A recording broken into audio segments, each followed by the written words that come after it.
Boleh tak saya buat jamak takdim atau jamak takhir selang dengan melakukan perkara lain? Contoh pergi makan dulu selepas solat pertama. Lepas tu baru karang sambung semula solat kedua. Dia solat jamak takdim atau jamak takdim dalam waktu garib mayang isya selalu.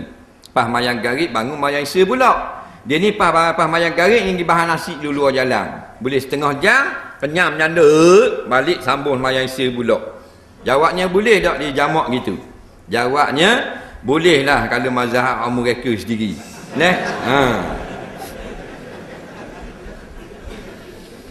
Dia jamak takdim dia wajib muwalat.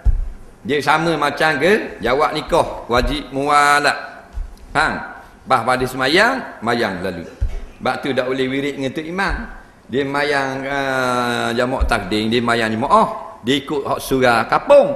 Dia pergi wirid panjang subhanallah subhanallah putus wala.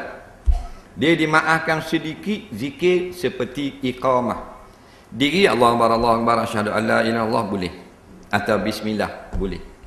Ataupun dia putus dengan sebab benda yang perlu seperti batal wuduk boleh. Dah balik salam batal wuduk, dia ambil wuduk masuk mula tak putus wala. Faham? Ataupun mandi junub tak putus kat wala. Dah balik tu imam salam teringat ini. Tu ambil air mandi berkembur. Dia ambil mandi pula masuk mula, boleh sambung balik. Contoh, tu kata buat contoh. Tu imam telur parut mau doti bagi-bagi pun.